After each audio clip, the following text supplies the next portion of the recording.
will say the one thing about hanging out with my grandparents for nearly 3 weeks is that I don't watch TV on a regular basis here, but they do watch TV. So I was picking up a lot more on the news and sports and all that kind of stuff.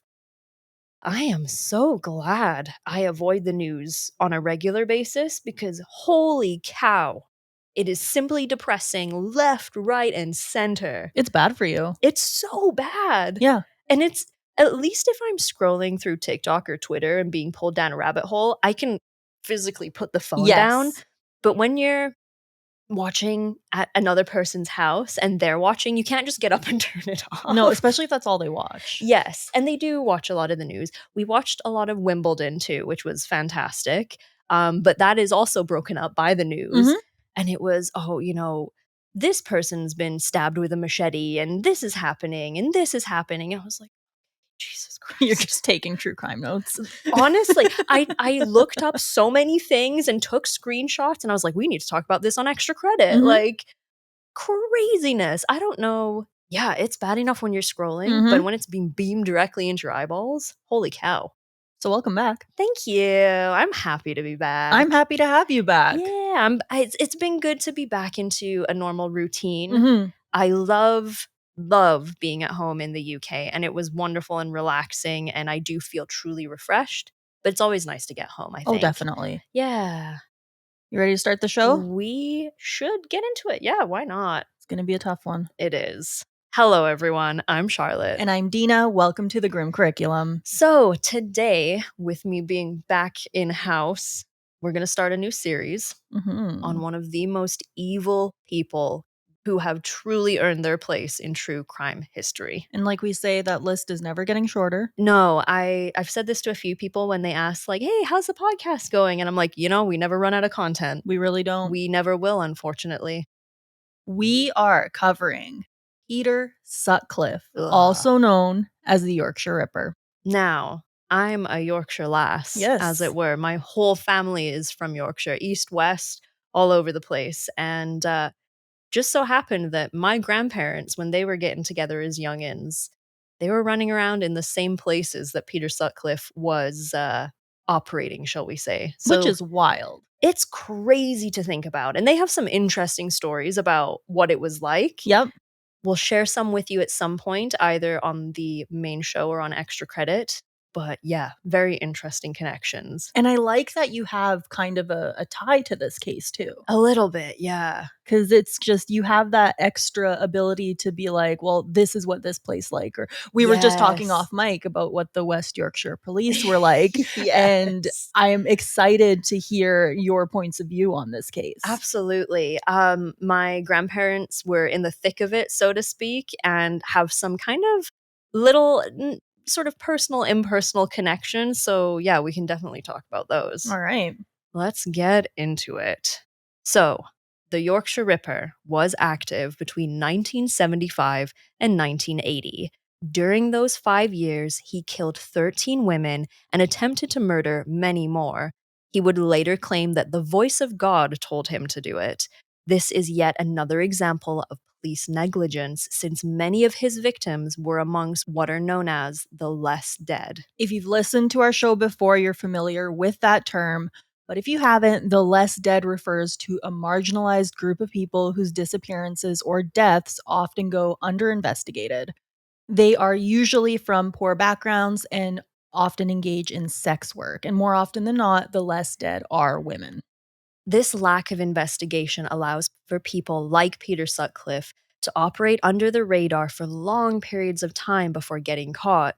Like many of the horrific people we've covered in the past, he didn't catch the attention of the police or the public until he began targeting essentially any young woman who was unlucky enough to cross his path. Many of his murders didn't make it to the front page of the paper, and some of his attacks were completely ignored when reported to the police. Once he was on their radar, the West Yorkshire Police embarked on one of the largest and most expensive manhunts in British history. Due to many mistakes on their part, it would take years before he was finally caught. This is a tragic, albeit fascinating case, so let's get into it. Peter William Sutcliffe was born on June 2nd, 1946, in Bingley to parents John and Kathleen. At the time of his birth, Bingley and the towns around it were booming in an economic sense. It was known for its production of wool, velvet, and other textiles. Along with that, they also manufactured trains. It was a place people flocked to in an attempt to build a comfortable life for themselves and their families. By the time Peter became an adult, things couldn't have been more different. Unemployment in the area was at an all-time high, and those who had money moved away. This left the area in a state of extreme poverty, which of course led many of the women who lived there to engage in sex work in order to survive. As for Peter, he and his siblings had it relatively rough from the start. His father was an abusive alcoholic who targeted both his wife and his children. On one occasion, his father broke a beer glass over Peter's head during Christmas dinner. He would also physically punish them whenever they acted out. Peter was considered to be a weak child who often had a blank look on his face. We have heard this before about serial killers. Yes. But then again, I think, well, if you're growing up in a house this abusive and volatile, you're going to try and blank yourself Oh, as much yeah. as you can in order to survive. But it goes to show that this kind of upbringing, I think personally, contributes towards the end adult, if you will. Yeah, absolutely. I mean, it certainly doesn't help. No. Peter would often sit in the kitchen for hours without moving, and the majority of his time was spent in the bathroom where he would stand in front of the mirror and cut his own hair. Interesting. He wasn't giving himself big, dramatic haircuts or anything like that. He would just stand there and trim his hair millimeters at a time, and then he would form it into a strange square shape. If you look at pictures of him, he's got a weird square-shaped head. It's funny because I'd never really noticed it, but I'm definitely picturing it now. He looks like a chia pet. It must be a control thing, Oh, hey? absolutely. To be able, I Yes. mean, me myself, I have shaved my head on a couple of occasions, and let me tell you, it feels fantastic at the time. In order to, like, if you've got shit that you need to get off your chest, Shave your head. shave your head, or like stay away from the trimmers if you don't want that to be the case. I think what it could have been for him was definitely a sign of some sort of like obsessive compulsive disorder. Yes. But also it's I have no control over anything in my life, This is the one thing I can control. but I can make my hair into a square shape. A square, a blockhead, if you will. Yes. While he was in school, Peter was reported to be a loner who struggled to make friends. It didn't help that the other children often teased him for how small he was. Despite all of this, his father considered Peter to be a bright child since he spent most of his time in the library. This isn't because he was reading and learning. He just didn't want to be around anybody else. He just wanted his peace and quiet, I guess. He was often quiet, and this is a trait that he would carry into adulthood. Many who knew him would later say that he rarely carried out a conversation, which made him somewhat uncomfortable to be around. Others who knew him early in his life had a hard time remembering who he was after he was arrested, so not particularly notable. No. Needless to say, from a young age, Peter was one of those people who you could pass by on the street and barely take notice of. And that is something that he would use to his advantage later in life. They never look like the big scary monsters you think they are. They're No. always the most like, except for say like your Ed Kempers, who I mean Ed, You're gonna notice it. you're gonna notice him coming. But yeah, your Peter Sutcliffes, not very. They just didn't stand out. What shocked me, because I watched a lot of interviews. Yes, because there are from the many. time. And they're fascinating. I just love that era in time. Yes, And it's just interesting to me to see kind of the culture and where society was at, especially feminism wise. yes. The amount of women who say, well, he was a rather handsome fellow. Oh, ladies, you gotta put them standards I'm up, like, man. are we talking about the same square-shaped man? I mean, I guess the beauty standards for men in the UK in the 70s were just different. Yeah. Not my cup of tea, personally. There are interviews with some of his former neighbors where they say he wasn't unfriendly or rude, he just didn't want to talk and often carried himself like he had somewhere important he needed to be. At 15, Peter dropped out of school and began working. He found work as an apprentice fitter at an engineering company. He also took on a job that many serial killers we've covered happen to enjoy: grave digging. His love for that job led to a newfound confidence, but this didn't exactly help mold Peter into a better person. Yes, his coworkers noticed him, but it wasn't in a good way. On one occasion, he was found standing in a grave with a skull balanced on the tip of his shovel. And he also walked around with what was described as a somewhat cocky but undeserved air about him. He was very arrogant for a man who Yes. had nothing to be arrogant No. about. Also, apparently, his other coworkers didn't like him because he was the only gravedigger who wouldn't pee on the headstones whenever he had to go. Rather, he would run off into the bushes to relieve himself. They thought that he believed he was better than everyone else. To be honest, We're not gravediggers, so what do we know? no, maybe there's a rich traditional history with grave digging and this sort of thing, but I would say that it's kind of a green flag that he didn't I'd say want to so. piss on people's headstones. Yeah, they were all peeing on headstones, and then he would have to go. And he'd be like, guys, be right back. And they'd be like, that fucking Peter. That's so okay. That's a little ass backwards for me. I know. And this is true. That is true. Okay. Weird. You can't make this shit up. I mean, if you were a gravedigger in the 70s, can you explain that to us, please? The peeing on the headstones? thegrimcurriculum@gmail.com. Please and thank you. Gravediggers from the 70s. I'm just curious. I just want to talk. Oh my god. Peter did find part-time work at a morgue, and he liked it so much that he would often volunteer to work overtime washing bodies before they were buried. This could also be because one of the things he loved to do was steal jewelry from the bodies to gift to his sister. Ugh. When she expressed disgust at the thought that her gifts belonged to the dead, he just laughed at her. And apparently he had an absolutely terrible laugh as well, which Yes. he kind of chuckles sometimes in the interviews.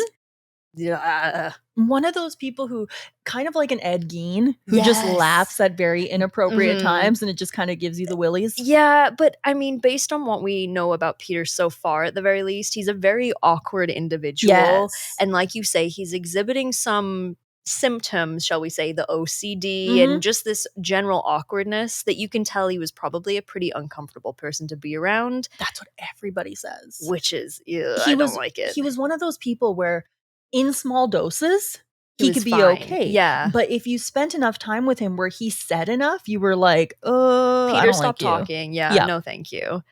He did keep both of these jobs until 1967 when he was fired, not for the weirdness or for the theft, but because he struggled to show up on time. It was also around this time that Peter purchased a motorcycle that he would ultimately end up crashing. On Valentine's Day, 1967, Peter met 16-year-old Sonia Zerma at the Royal Standard pub. The two began dating, but the relationship was not necessarily a happy one. 2 years later, he thought she was being unfaithful, so he decided to hire a sex worker to quote-unquote get even with her. He paid the lady £10, but was chased away by her pimp. So not very successful. No. A few weeks later, he saw the same girl in a pub and demanded that she give him his money back. She simply just laughed at him. It is very likely that this is when his rage towards women really started. Woof. And I think from what I remember too, she was basically like, no, sorry, just because the transaction didn't happen, you can go fuck yourself. That's probably what she said. She probably looked at him, laughed, and said, fuck off. Yeah, piss off. Yep. In 1974, Peter and Sonia were married due to pressure from their parents. Her father was not overly excited about this decision, but eventually saw Peter as a hardworking man who treated his daughter relatively well. He wasn't looking hard enough. No, he certainly was not. Sonia was studying to become a school teacher when she was diagnosed with paranoid schizophrenia, and the relationship became even more tumultuous. She would often burst into uncontrollable fits of rage. Barbara Jones, a journalist who interviewed her multiple times after her husband's crimes, described her as the most irritating and the coldest person I've ever met. She is so incredibly prickly and demanding. Wow, that is savage. Yeah. But honestly, I can see it. Yeah, she would apparently slap him like a schoolboy. That's what all the articles say. Oh, That he would do something wrong and she would just start slapping at him. wow. So already off to a toxic start. Yes. Sonia had several miscarriages, and the couple was eventually informed by doctors that they would never be able to have children. She eventually completed her teaching course, and it was during this time that she was reported to have had an affair with an ice cream truck driver. Where does your head go first? Immediately back to Fred and Rose West. This was around the same time. I don't like it. I know. How is it that, first of all, there's that connection there? I mean, ice cream truck driver in this case, obviously not a good person to be having affairs, but still weird that there's an ice cream truck driver involved. And then secondly, I deeply hate that Peter Sutcliffe worked with dead bodies and the deceased. Mhm. For a serial killer, that's almost too cliched of an occupation. It is. And you know what? I have to say, when it comes to being a mortician and things like that, that is something I've always had a fascination with. Likewise, I've loved the learning all about it. I Yes. even at one point, and in fact, I have a couple of points, looked into going to school to So do it have I. myself. So we're very much of the similar mind. Just because you're a mortician or you work in a morgue or you work with corpses doesn't immediately mean you're a Frankenstein-esque monster serial killer by any means. Yeah, but this is someone working overtime to wash extra bodies and stealing jewelry. Exactly. There's some pink beige Yes. red flags here. Peter would often spend time drinking in pubs with Sonia's brother Robin. Robin eventually stopped going out with him after Peter, on multiple occasions, bragged to him about his exploits with sex workers. Yeah, let's tell your brother-in-law, i.e. the brother of the woman you're married to, about your exploits with not only just other women, but sex workers. Because he's going to be cool with that, right? And that's where I go back to what I just said, where I'm sure the first few times they hung out, he was fine. He was fine. Yeah. And then he becomes more comfortable with you, and then that mask slips and you see the real Peter. Exactly. While at home, though, Peter maintained the facade of being a good husband who often talked about the immorality of men who cheated on their wives. Projection much? My God. 6 months after their wedding, Peter had taken out a 400-pound severance package from his job, and he used that money to acquire a trucking license. This allowed him to have a decent career, but it also gave him an excuse to be out at night. On the night of July 4th, 1974, Peter made what is believed to be his first attack. Anna Patricia had gotten into a fight with her boyfriend. She went out with her friends for some drinks and they dropped her off outside of her house at around 1 a.m.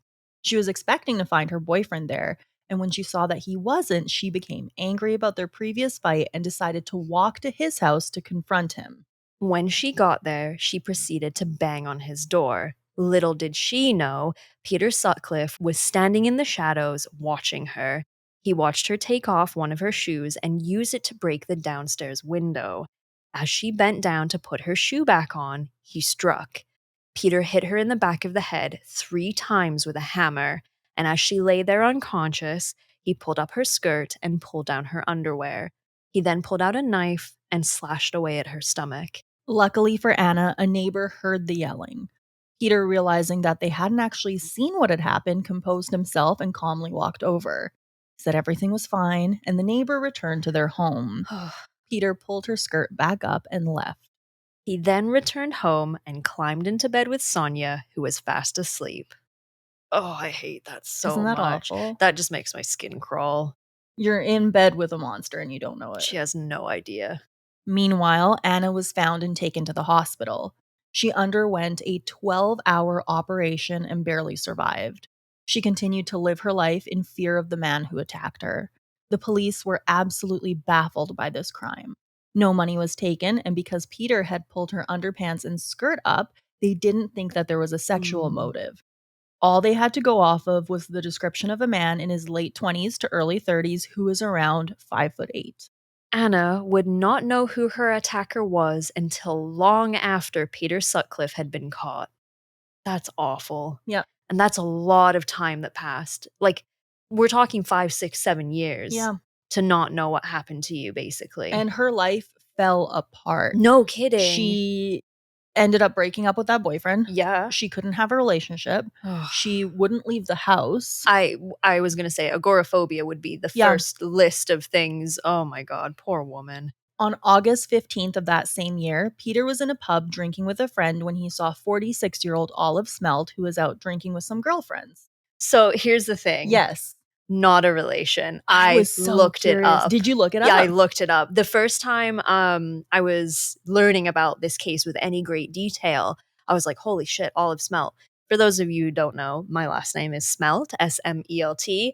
And my dad has a big family in that from area. Yorkshire. I looked it up. I went through like ancestry.ca and everything. There is no relation. Maybe like way, way, way, way back, but nobody close that I'm aware of. Pure coincidence. That's crazy. Yeah. Olive was dropped off close to her home by some men that she knew, and she began walking the rest of the way. She would later say that she felt nervous because the area wasn't as well lit as it normally should have been during that time. Little did she know, Peter had followed her and would be using this to his advantage. The last thing she would remember was a man approaching her and making a vague comment about the weather. She was then hit twice in the back of the head, and her lower back was slashed with a knife. He only stopped when he heard a car driving by, and then Peter ran off and went back to the bar like nothing had happened. Olive eventually regained her consciousness and was taken to the hospital after some neighbors heard her calling for help. She spent 10 days recovering physically, but would never be the same again. She spent years suffering from memory loss, severe depression, and paranoia. At one point, she even suspected that her own husband may have been the assailant. Once again, there was little to no investigating done by the police. Because she didn't remember the attack. She just remembers waking up and being in the state she was in. Yep. So she, at that point, was like, it literally could have been anyone. I have no idea. She wasn't able to ID him at all. Well, you think about it, and then it's like, you don't know who this person is. He came up from behind. Yep. It He could be gave you- anyone that you pass on the street. Literally. Could be a man, woman, young boy, old, you know what I mean? Like anyone with a hammer. That's crazy. And the fact that she even at one point is like, is it my husband? You don't know. Awful. The two attacks that Peter had already done would not be linked until after he was caught. Netflix has an absolutely amazing docuseries about this case. It's a good one. I love it. It has a ton of interviews from the families of the victims as well as some survivors, including Olive. Mm-hmm. And something she says that stuck with me is that years later, she would go to the police and say that she thought that the man who attacked her was Peter Sutcliffe. Yeah. And they just laughed at her. Oh, we talk a lot about cases where police drop the ball. Mm-hmm. The police here threw the ball so hard it like went through to Australia. Like not good at all. And again and again and again, they just fuck it up. Yep. And it's a shame because had they listened at the time, Peter Sutcliffe would not have gone on to kill as many people as he did. And I believe that 100%. We'll get to this in part 2, but it seems to me like with the police, even when they tried, because we said this was the most expensive manhunt in British history, everything they did was wrong. Yeah. I am happy to say that this particular case, because of the mistakes were made and because they just weren't equipped to deal with this case, did bring around a lot of changes that we still see with modern police work and the way that records are filed and all that kind of stuff to make sure that people don't fall through the cracks. So that is one of the very, very small silver linings of this case, but it did not come about without a lot of mess, basically. Something to keep in mind about this is that these likely weren't his first attacks against women. Much of the population had a deep distrust in police, and as we've seen often before, these types of crimes go unreported. Just a few weeks later, he struck again. This time he found Tracy Brown, who was only 14 years old. He saw her walking, and the two engaged in conversation. Peter waited until she was in front of him and struck her on the head 5 times. Once again, he was scared off by a passing car. This attack was so brutal that Tracy was required to undergo brain surgery. This attack shows how unsuspecting Peter could be. Tracy would later say that at no point before the attack did she feel nervous or threatened. In an interview, she stated, "We had walked together for almost a mile for about 30 minutes, and I never once felt intimidated or in danger." it wouldn't be long until these attacks would escalate into murder. On October 30th, which is Dina's birthday, just Mhm. as a coincidence, 1975, Peter spotted Wilma McCann.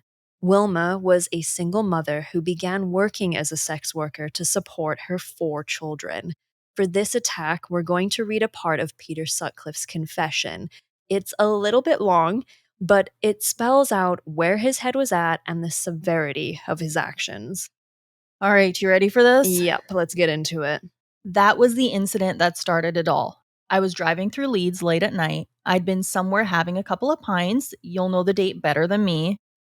It was Wilma McCann. I was in a Ford Capri, K registered, a lime green one with a black roof with a sun in the back window. I saw this woman thumbing a lift where the Weatherby Road branches to the right, but you can carry straight on. She was wearing some white trousers and a jacket. I stopped and asked her how far she was going, and she said, "Not far, thanks for stopping," and jumped in. I was in quite a good mood and we were talking on the way. She said something about, just before we stopped, about did I want business? To me, I didn't know what she meant by this. Bullshit. Mm. I asked her to explain, and straight away a scornful tone came into her voice, which took me by surprise because she had been so pleasant. She said, "Bloody hell, do I have to spell it out?" She said it as though it was a challenge. My reaction was to agree to go with her. She told me where to park the car. It was just off the road. We turned left. We came to this field which sloped up. I parked near the field. We sat there for a minute talking, then all of a sudden her tone changed and she said, "Well, what are we waiting for? Let's get on with it." Before we stopped, she had said that it would cost a fiver. I was a bit surprised. I was expecting it to be a bit romantic. I think she had been drinking because she was being irrational. I couldn't have intercourse in a split second. I had to be aroused. At this point, she opened the car door and got out. She slammed the door and shouted, "I'm going. It's going to take you all fucking day." She then shouted something like, "You're fucking useless." Which, I mean, the lady's trying to work. Yeah, like, let's get on with it. I'm not here to hug and kiss and hold your hand. Exactly. I don't want to get to know you. No. I suddenly felt myself seething with rage. I got out of the car, wanting to hit her to pay her back for the insult.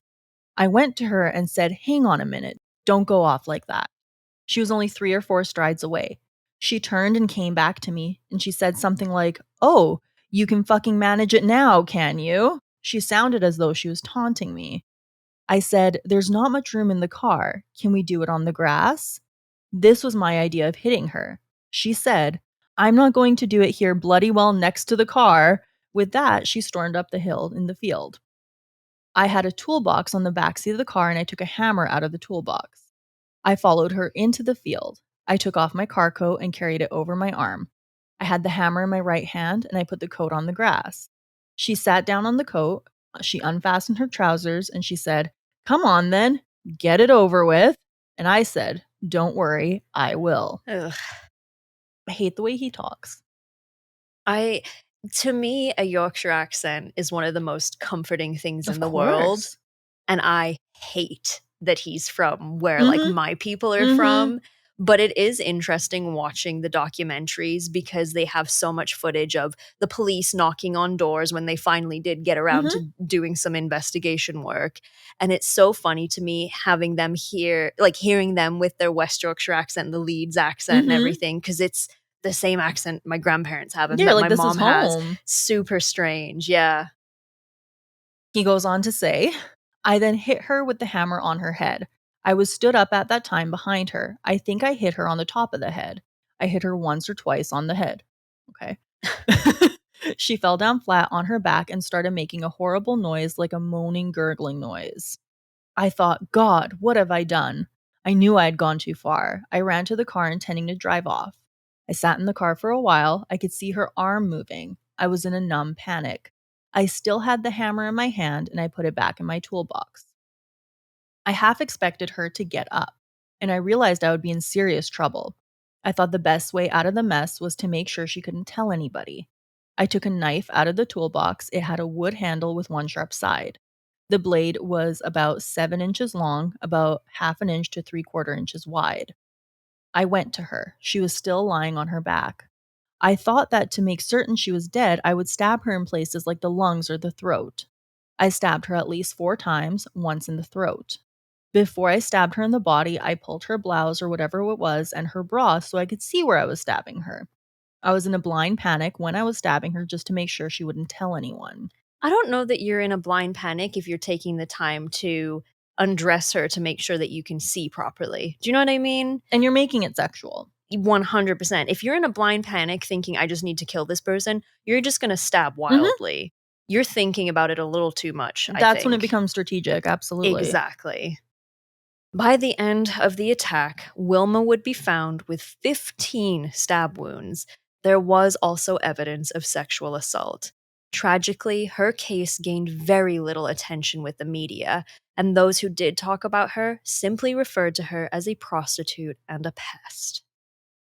That just makes me so fucking sad, man. This The poor woman is just trying to keep her fucking kids alive. In the documentary, they interview her son, Yes, they do. and there is something. I don't know if you get like this, but there's certain victims' faces that stick with me. He definitely does, and I found when he's talking about this and talking about Mhm. his mom, I find myself even I've seen the documentary 3 or 4 times Mhm. now, and I get choked up listening to him talk about You her. even just look at her face, Yes, and and they look very similar and oh, but she looks like a broken woman. she does. Yeah, absolutely. He talks about her in the interview, and he does say that she often left them alone, Mhm. but that she was, in his words, a survivor. She did what she needed to do to keep the kids fed, and at the time of her life, she was living in sheer desperation, and she would even sometimes threaten to leave her kids at social services if they refused to help her. Oh. One of the things that really gets me is he talks about how the kids were all home, Oh, and one of them woke yes. up and is like, "Where's mom? Where's mom? Where's mom?" Yep. Eventually, the police show up, and this was before they realized what had happened.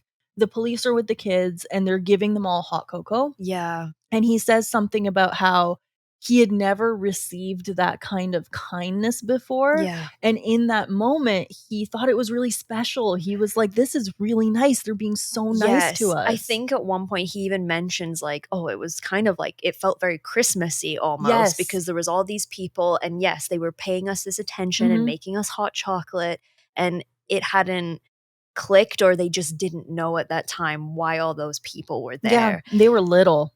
Really young and there was 4 of them. Yeah. Oh, those poor kids. Wilma's death was investigated by the police. Various members of the community were interviewed along with anyone who had a connection to her. Despite this, they didn't even come close to capturing her killer. On January 20th, 1976, Peter found his next victim, 42-year-old Emily Monica Jackson. She was a married woman with 3 children whose family had fallen on hard times. Her husband had a drinking problem and often gambled. He persuaded her to begin using sex work as a form of extra income, and she began using his van to find customers, and Oh. oftentimes he would go with her. On that particular evening, Emily was standing outside the Gaiety pub looking for her next customer, and her husband was waiting nearby. Peter picked her up and drove her to a rundown building.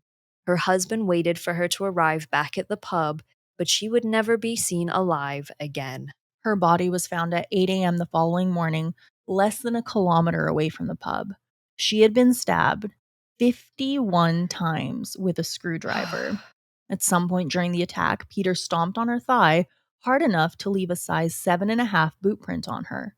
Her husband, upon hearing the news, believed that her murder was linked to the others that he had read about. And he wasn't the only one to think this. It was becoming clear to West Yorkshire police that they had, without a doubt, a serial killer on their hands. And that's where we'll pick back up next week with part 2 of the Yorkshire Ripper. Oh, I'm so familiar with this case. I'm very glad we're finally talking about Mhm. it because it's one we wanted to talk about for a long time. I think he's been on the list since the beginning, I think. What I'm curious about from your Yes. point of view, You have serial killers that you'll mention to people who don't know anything about true crime. Right. You tell most people about Ted Bundy, they're like, oh yeah, Yeah, Jeffrey yeah. Dahmer, oh yeah. 100%.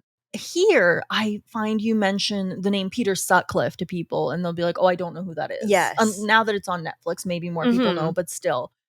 In Yorkshire, Yes. is his name still considered, like, well known? Is Oh, he 100%. okay? Yeah, Yeah, I yeah, kind of yeah. figured, because he's really, you'd think with his victim count and how crazy the story is with the investigation that he would be a lot better known than he is.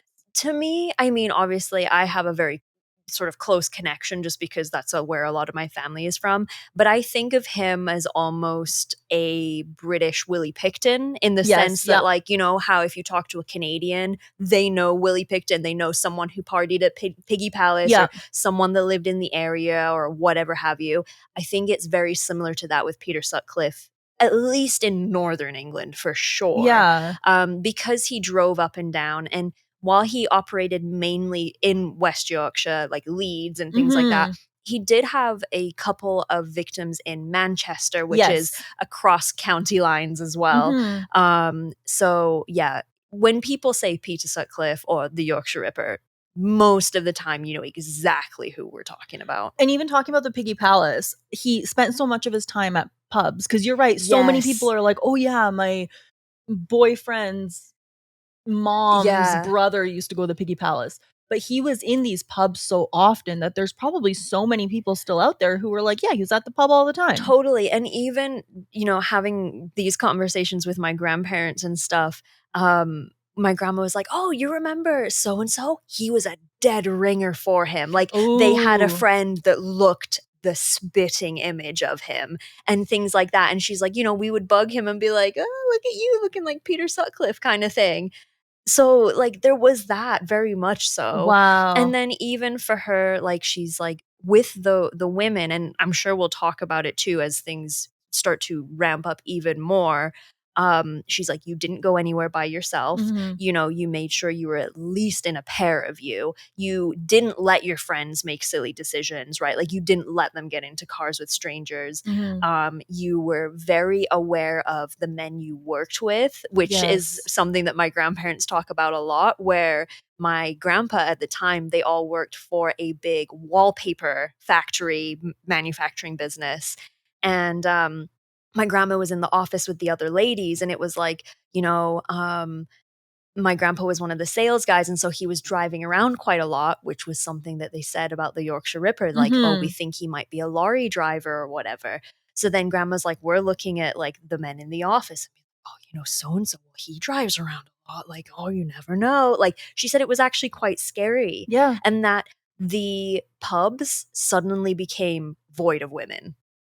And that's something that, from what I saw, rightfully really pissed these women off. Yes, because these were people, they like to go out on a weekend after work, or, you know, you go out with your friends. And because in, well, lots of places, you know, everyone was playing rugby and soccer. So you would go and it's like, oh, the rugby team, and then we're all going back to the pub. Women just weren't going to pubs anymore because it was too dangerous. And women going out with their girlfriends. And one of the things that one of the ladies in the interview says is the birth control pill had just been introduced. So there's this newfound freedom of, we can go out, we can have fun too. And then all of a sudden it's been taken away from them again. And especially with women, young women in their, you know, 18, 19, 20 in university, suddenly, you know, they were protesting this treatment because a lot of, and again, we'll get into it, but the response from the police once people really started taking notice was, you know, stay home, there's a curfew, don't go anywhere by yourself. And these women were like, what are you talking about? You can't just take our freedom away from us. Go catch this motherfucker. Yeah. And they're saying like, well, if the person is a man, why don't we keep the men off the streets? Exactly. Let us go out. Like, how is this okay? And it got very tense. Yeah. So yeah, we'll get further into it, but yeah. I'm glad we're finally covering him. Me too. It's going to be a rough ride. Yeah, for sure. But it's a fascinating case, not only because of how hard it was for them to catch him, how badly it was fumbled, but also the effect that it had on society at that time. Absolutely. Yeah, definitely. All right. So with that being said. Yeah, we're in the outro. Yeah, we got a Patreon. We do. Check it out. there is a free tier, and along with that, you get early episode reveals. You also get a 1-week free trial of the paid tiers. We have video versions of all of the episodes. We have a Discord. We have all sorts of fun stuff. So check that out. Patreon.com/thegrimcurriculum. All of the money made from that goes right back into the podcast, into upgrading our equipment, and eventually doing some fun stuff. Like, look, I want to ghost hunt with you. Dude, I want to like we road have trip with you. Big dreams. We have bucket list items that we're going to do. I think, I don't know, maybe in the next little while, we'll start out with small little road trips. I want to go back to the UK with you sometime. Oh, absolutely. And we'll go see all the amazing antique shops and all the haunted everythings. And I don't know, big dreams. We're going to get there. I was literally, this is definitely TMI, but I do not care. I have been seeing the same waxing lady for like 2 years now. And she's one of those people that she like loves true crime, loves spooky stuff, but no one in her life does. So she talks to me about it. Love that. Yes. So she is down there getting to know me about as well as you're gonna. And she's like, you and Charlotte should start doing ghost hunting. As she's waxing me, and she's like, I think it'd be really fun. And then she's like listing off all the different places that we could go. Amazing. And I'm just like, you're right. As I'm laying there, I'm like, that is true. We should. You know what? I bought some little lapel mics for the podcast. I'm hoping we get to use those more. They'd be fantastic for vlogging and stuff. That is a step in a completely different direction for me, at the very least. But I'd like to do some stuff like that. Yeah. We'll work on it. We're working on it. It's all on the path. Big girl podcast in dreams is what it is. So get your ass on the Patreon. Yes. All that to say. That also being said, thank you so much for all your support. Yes. We do like to give our Grim VIPs, the highest tier on Patreon, a big shout out at the end of every regular episode. Y'all are the Titty City, and quite a few of you on the list have been with us since the very beginning. Hell yeah. So give a huge shout out to the wonderful Mayhem Mudkip, Lisa, Nova, Kevin is Musicus, Brian, Bob, Paranoid Pop Rocks, Steven Centauri, Judy, and Atlantean Jedi. Thank you. You guys are the best. Thank you again. Oh my God. I don't know. She's thankful. I'm so thankful. So thankful right now. No, dead serious, guys. You guys mean the world to us. All the support. For those of you just across the social medias or even in our personal lives that are supporting us, we really do appreciate the heck out of you guys. And a huge thank you to those of you who hang out with us on YouTube. Yes. It is Saturdays, 12 p.m. MST. Come hang out with us while we discuss the case in real time. Mm-hmm. Always a blast. And we're itching closer and closer to episode 200. Yeah, it's coming up. So if you have someone or something that you think we should cover for that, or in any upcoming episode, email us at thegrimcurriculum@gmail.com. Same goes if you have an extra credit topic or a strange and unusual death nomination. We literally write down all of your suggestions and ideas, whether you're DMing us or commenting on the socials, or you're there with us on Saturdays at noon MST. We have them all written down in our little research Discord. Yep. They're all on the list. And like we said in the beginning of the episode, we will never run out of topics to talk about. The weird, the wacky, the crazy, the awful, the gruesome, the heinous. The grim. We want to talk about it. So send it our way. Thank you all so much for listening. This has been The Grim Curriculum. I have a stupid fact, but it blew my mind. Amazing. Okay. You know peacocks? Yes. A female peacock isn't called a peacock. It's peahen. I learned this. Yeah. I thought, okay, well, it blew my mind. So sorry. I didn't know that one. Yes. And also, just for fun connection to that, my sister and her husband, they've just moved on to their own little acreage. She's planning on having a complete funny farm with all sorts of things. And she has a hookup for peacocks. So she's hoping to get a couple. I'm going to have to take note of that because one day I want a peacock she too. She wants peacocks and emus. Love it. Yeah. Anyway. Bye. Bye.